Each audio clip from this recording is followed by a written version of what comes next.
नमस्कार, आप देख रहे हैं द न्यूज पॉइंट और मैं हूं आपके साथ तान्या। उत्तर प्रदेश के विधानसभा के मानसून सत्र में पेश की गई अलग अलग विभागों की नियंत्रक एवं महालेखा परीक्षक रिपोर्ट के राज्य के विभिन्न विभागों में बड़े पैमाने पर अनियमितताओं का खुलासा किया। खनन, ठोस कचरा प्रबंधन और सड़क निर्माण जैसे क्षेत्रों में हुई धांधलियों ने सरकार की कार्यप्रणाली पर गंभीर सवाल उठाए। वहीं कांग्रेस नेता आराधना मिश्रा ने विजन डॉक्यूमेंट 2047 पर चर्चा के दौरान कहा कि ऑडिट रिपोर्ट में खनन के लिए इस्तेमाल की गई गाड़ियों में शव वाहन और एम्बुलेंस तक शामिल होने का चौंकाने वाला तथ्य सामने आया है। लखनऊ नगर निगम में ठोस कचरा प्रबंधन प्रणाली में धांधली। सीएजी की रिपोर्ट के अनुसार लखनऊ नगर निगम में ठोस कचरा प्रबंधन और घर घर कचरा संग्रह में भारी अनियमितताएं पाई गई। महापौर संयुक्ता भाटिया के कार्यकाल में messrs Ecogreen energy private limited और अनुचित लाभ पहुंचाने का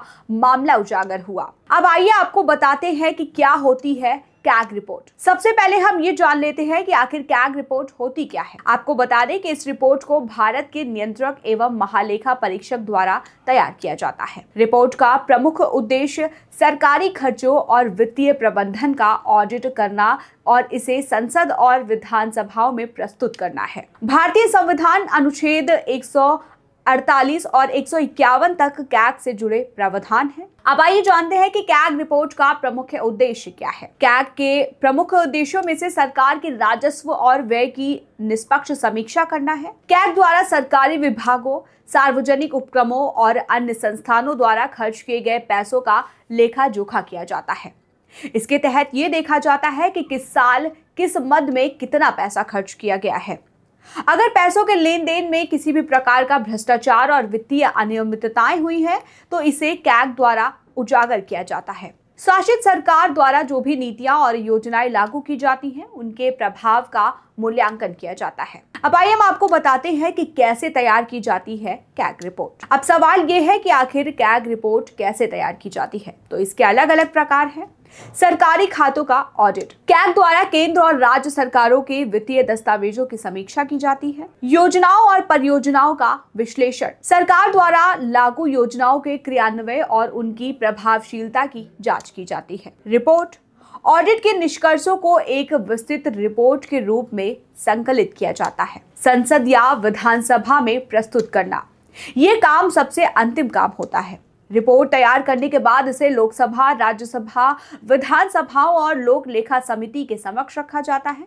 आपको बता दें, लोक लेखा समिति में कुल 22 सदस्य होते हैं। अब आइए आपको बताते हैं कि क्या है सीएजी रिपोर्ट के प्रमुख प्रकार। वित्तीय रिपोर्ट, प्रदर्शन ऑडिट रिपोर्ट, अनुपालन रिपोर्ट। वित्तीय रिपोर्ट में सरकारी खर्चों और बजट का विश्लेषण किया जाता है। प्रदर्शन ऑडिट रिपोर्ट में सरकारी योजनाओं और परियोजनाओं की प्रभावशीलता का आकलन किया जाता है। और अनुपालन रिपोर्ट ये जांचती है कि सरकारी खर्चे नियमों और कानून के अनुरूप है या नहीं। अब जानते हैं कि कैग रिपोर्ट के क्या प्रभाव रहे हैं। घोटालों का खुलासा। कैग रिपोर्ट से बीते वर्षों में घोटाले भी सामने आए हैं, जिनमें से 2G स्पेक्ट्रम घोटाला, कोयला घोटाला, रेलवे टेंडर, शराब घोटाला आदि शामिल हैं। नीतिगत सुधार। रिपोर्ट आने से सरकार को मदद मिलती है कि वित्तीय प्रबंधन किस प्रकार करना है। सरकारी कामकाज में पारदर्शिता। रिपोर्ट से सरकार के कामकाज में पारदर्शिता बनी रहती है। दरअसल कैग रिपोर्ट केवल लापरवाही ही नहीं उजागर करती, बल्कि ये सरकार को आईना दिखाने का काम करती है। 2G स्पेक्ट्रम और कोयला घोटाले जैसे बड़े खुलासे इसी रिपोर्ट के सामने आए हैं।